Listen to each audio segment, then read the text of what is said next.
Hoje é dia de Libertadores e ninguém gosta mais de Libertadores do que o gremista. E eu tô acreditando muito que dá pra voltar do Paraguai com uma bela de uma vantagem.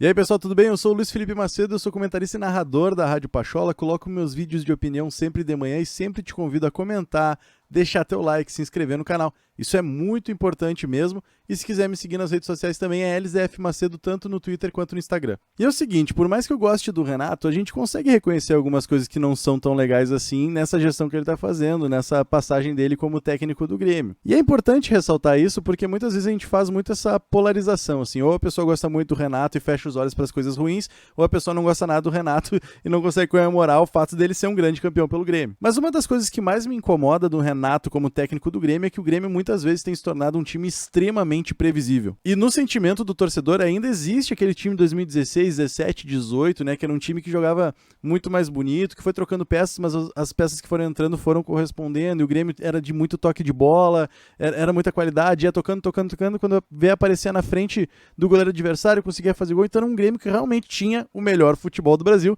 naquela época. Só que 2019 pra cá, esse futebol não acontece mais, o Grêmio não é mais o melhor time do Brasil e tá longe de ser. E aí vem esse meu incômodo com relação à previsibilidade do Grêmio, que joga com o mesmo esquema tático há bastante tempo e dependente dos jogadores que têm muitas vezes a mesma posição no campo. Antes a gente era muito dependente do Everton, aí o Everton saiu, daí a gente ficou muito dependente do PP, daí o PP não tá mais jogando, mas a gente encontrou o Ferreira e agora o Grêmio tá dependente do Ferreira também. E isso muitas vezes pode ser um grande problema, porque se tu pega um treinador que tá atento a isso na casa-mata adversária, e isso já aconteceu com o Grêmio em algumas oportunidades quando pegou um treinador mais estrategista, o time do Grêmio começa a ficar sem ação, o time do Grêmio começa a ficar sem saída, não tem muito o que fazer. Isso aconteceu nesse Campeonato Gaúcho, naquele jogo contra o Juventude, se eu não me engano, em que o Ferreira jogou aberto pelo lado esquerdo e tinha 3 jogadores do Juventude sempre em cima dele e ele não conseguiu fazer nada.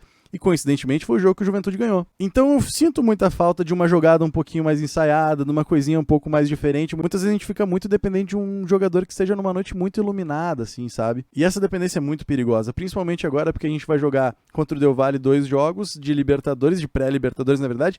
Convenhamos, pré-Libertadores essa que a gente só tá jogando porque não levou o Campeonato Brasileiro a sério, porque poderia já estar na fase de grupos. E querendo ou não, essas partidas contra o Del Valle vão ditar como é que vai ser todo o ano do Grêmio, porque se a gente entra na fase de grupos da Libertadores, o nosso nível de contratação e montagem do elenco vai ser um. Se a gente não entra na Libertadores, daí o nível vai ser outro. Fora a insatisfação de não entrar numa fase de grupos da Libertadores, né? Então eu acredito que o Grêmio seja capaz de ganhar do Del Valle, inclusive no Paraguai. Eu acho que a gente consegue fazer uma vantagem importante, mas o Grêmio não pode ser um time previsível, né? Então se a gente for tentar aqui pensar qual vai ser o time do Grêmio, dá pra imaginar aqui um Breno, Felipe do lado direito, daí Juan e Rodrigues na zaga, Diogo Barbosa, um meio de campo formado com Lucas Silva, Matheus Henrique e o Pinares, na direita o Alisson, na esquerda Ferreira e na frente o Diego Souza. Basicamente o time vai ser esse, pode ser que surja um Darlan ali, que inclusive tá merecendo jogar, mas aí o meio de campo do Grêmio vai ficar muito baixinho com Darlan e Matheus Henrique, então acho muito possível que jogue o Lucas Silva. E aí ocorre aquelas alterações sempre, por exemplo, se o Ferreirinha não estiver rendendo muito bem, daí ele vai lá pro lado direito, daí o Alisson vai fechar um pouquinho mais o meio, vai tentar trocar lá pro outro lado, mas o Alisson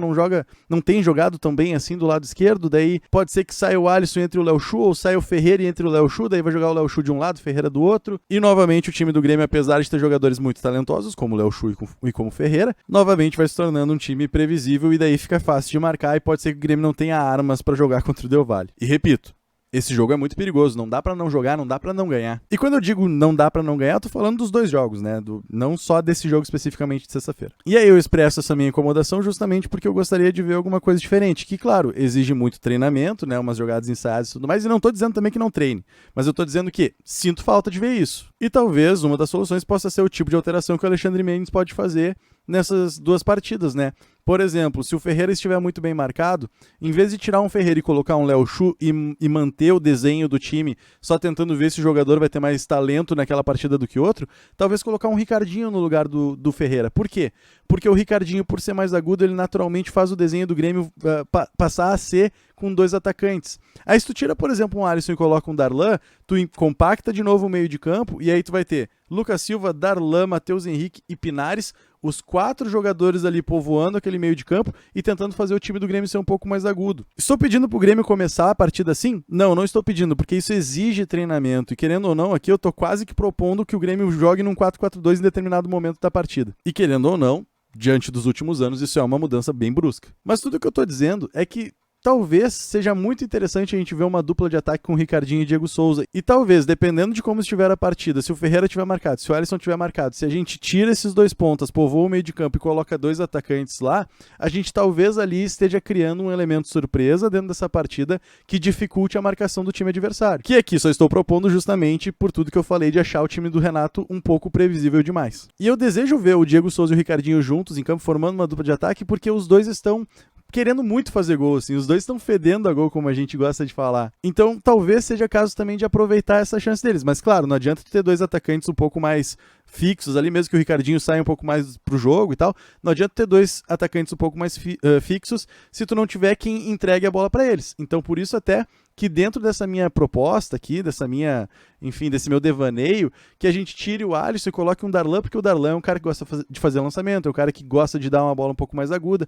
Então, se tu tiver um meio de campo com Lucas Silva, Darlan, Matheus Henrique, sendo que o Lucas Silva fique um pouco mais libere, o Darlan e o Matheus Henrique para construir jogadas, e o próprio Pinares para construir a jogada, talvez a gente crie um elemento surpresa diferente para a marcação adversária. Mas tudo que eu estou dizendo aqui, é claro, é em caso de não estar dando certo a tática do Grêmio de sempre, de o Ferreirinha tá sempre bem marcado ali na partida, a gente vê que ele tá batendo numa parede e não tá conseguindo passar, porque querendo ou não, o Grêmio precisa ser um pouco mais ousado, o Grêmio precisa ter uns caras para quebrar mais linhas, assim, e é por isso que eu valorizo tanto o futebol do Ferreira, porque ele é um cara que pega na bola, ele sempre tenta o drible e ele deixa a defesa adversária um pouquinho mais nervosa. Então, diante da previsibilidade que muitas vezes o Grêmio oferece ao time adversário, facilitando a vida do time adversário, talvez seja interessante, às vezes, pensar numa mudança de desenho tático com o decorrer da partida. Talvez para um segundo tempo, para um 20 minutos segundo tempo, quando tu percebe ali que o Grêmio não tá conseguindo atacar o goleiro quase não trabalhou e tal, coisa que muitas vezes acontece. Tudo que eu tô dizendo é muito legal a gente ver o time do Grêmio jogando bem, tendo um desenho